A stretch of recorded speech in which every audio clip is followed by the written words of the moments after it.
Dear me, you wouldn't believe it. Simply wouldn't believe it. Richard Ellison, the catcher. Two men out there waiting for the hook shot. Bowl the bouncer and hit it straight down his throat. Predictable bouncer. It's outside the off stump, which makes it difficult to hook anyhow. He gets a top edge, and Richard Ellison pouches that very comfortably. Australia 250 behind. 9 wickets in hand and a long way to go.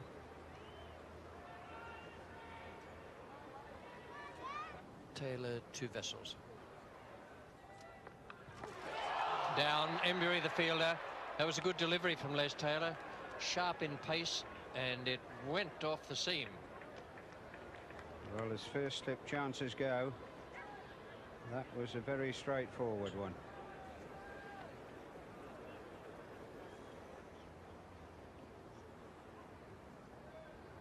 Ellison to Vessels. That's out. No need for the batsman to wait for the umpire. Flash outside the off stump. And Ellison strikes. After Vessels goes for 10, and it's 32 for 2. Yes, well, Ellison looking to move the ball in. On this occasion, he swung it out, but it was a bit wide, and a couple of Vessels will be a bit annoyed with himself there. Bob Holland has 25 minutes to survive out there.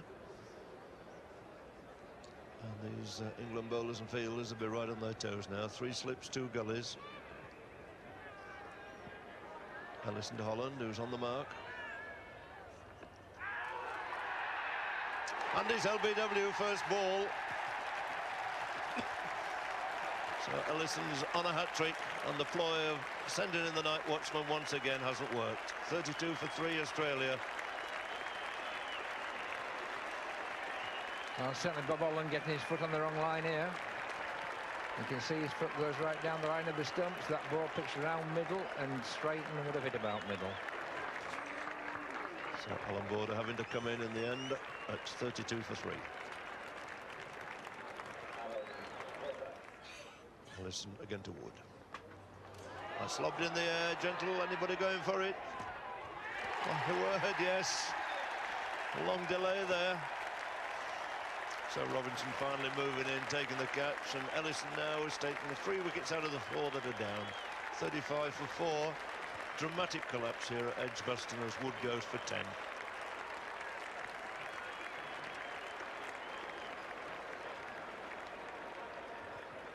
Ellison drawing Wood into playing on the leg side, and the ball slightly an outswinger to him, went straight up, and he was up for a long time, and nobody looked to be going to go for it, but eventually Tim Robinson came running in, and you can see he's almost on the wicket before he in fact caught it.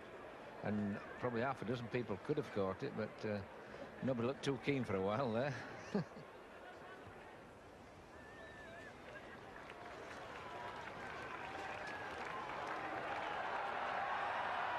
Ellison under Border. Well, what about that? Border goes clean bowl by Ellison, 36 for 5. Real drama. And that could well be the final clinch spin there.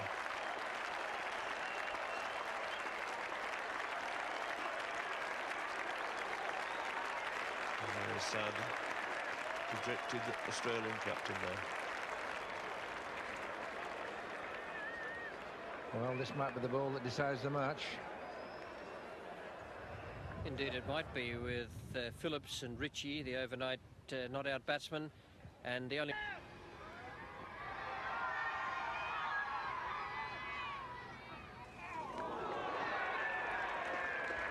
Did want to get out of the road of that. Well, this is the old case of dear mother. I got the one that bounced all day, first one that bounced all day, but on a pitch as easy pace as this, that really took off and just whistled past Wayne Phillips's shoulder and chin, and nearly pinned the wicketkeeper 20 yards farther back. That's an incredible delivery on this wicket.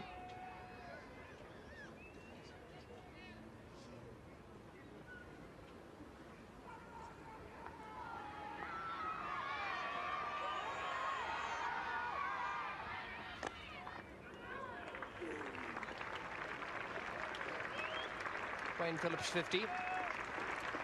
Played quite beautifully since the players went back on.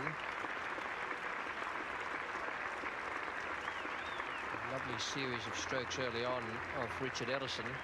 He's made his 50 in only 78 balls and has hit 10 boundaries. His second 50 of the series. He made 91 up at Headingley in the second innings.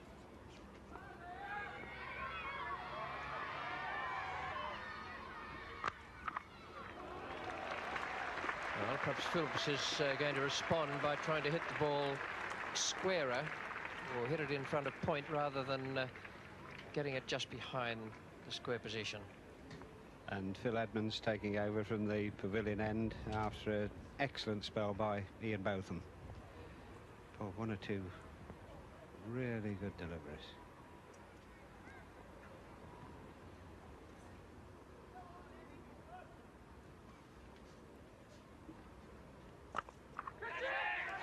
Well, he's done him. But will it be given out? It'll need some consultation.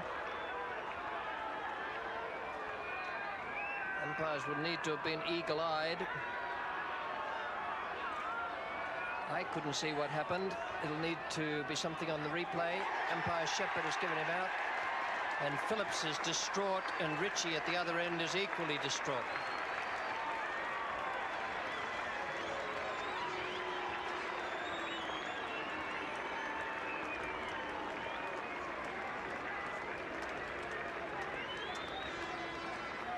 Well, whether it's disappointment at the way he got out or not is difficult to tell. But here's the shot. He crashes it down into a boot. And David Gower turns round and picks it up. I don't honestly think there was any question that that wasn't out.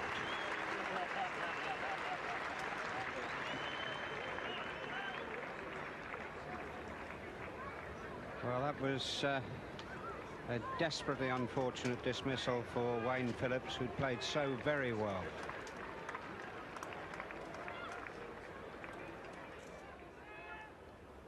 Donald taking strike.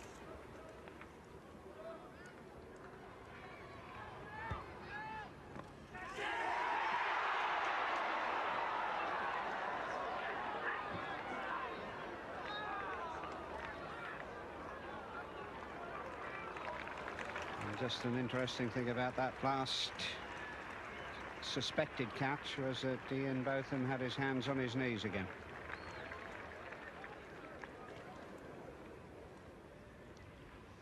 Slightly less aggressive field for Ritchie, who's coped very well out there.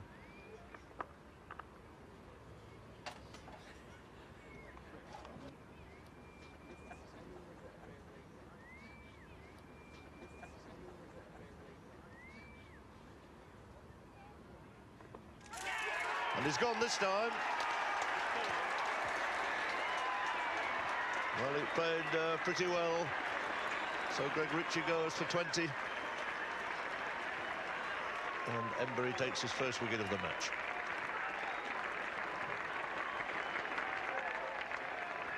Yes, good piece of bowling this. Little bit of flight. Ritchie pushing forward.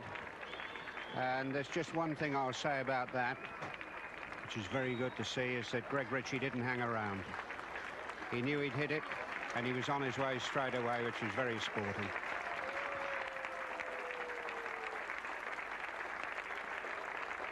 Australia still 143 runs behind. The weather has cleared.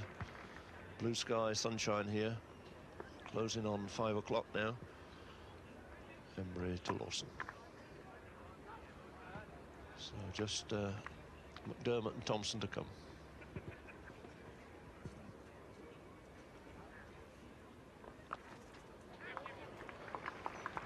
Swung away, nobody out on the boundary.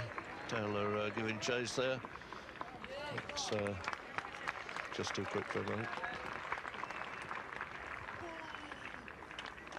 So Lawson collects 3.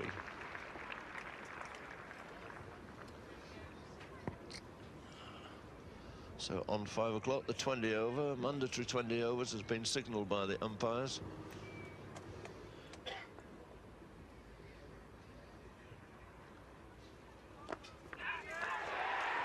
And he's gone.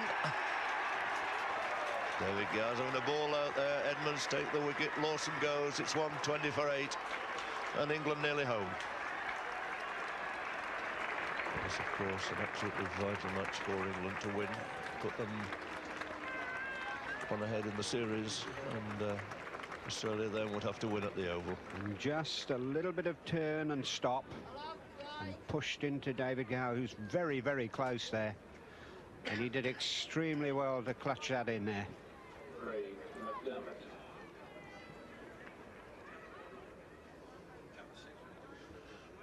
Well, it might be a sort of foreign situation for Craig McDermott here. A couple of spinners, and good spinners too. And finding himself in a position now where he's going to play through about 19 overs. It's back to the wall stuff.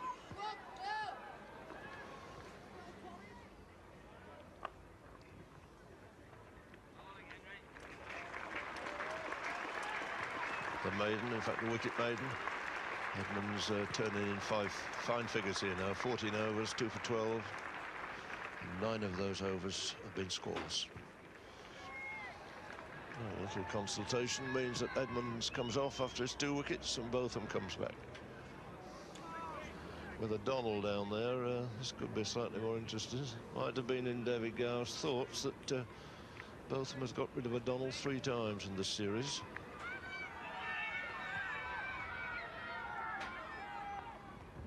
And it bowled him. So Botham's done it again. Ball of full length and O'Donnell hitting all round it. He goes for 11. 137 for 9.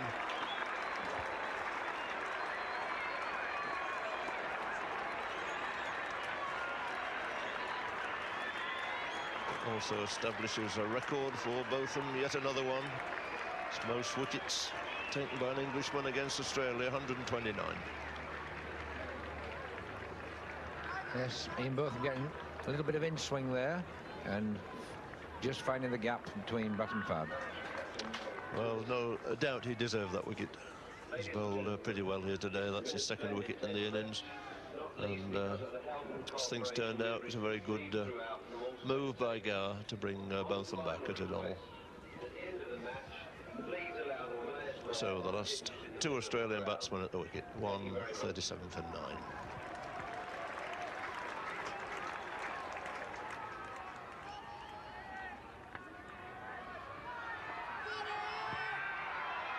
Botham in. And he's caught at short leg by Edmonds. Botham's done it again. 142 all out. And England winning a test match. A thoroughly deserved victory. A game in which they've outplayed Australia with bat, with ball and in the field. Edmonds has picked up, I think, about 4 catches in this test match. They've all been pretty good ones. And this, the one that mattered most of all. And Edmonds, a very good, a very safe pair of hands. So victory by an innings and 118 runs for England to go 2-1 up in the series, with just the final test to come at the Oval. Yes, what a match that will be, because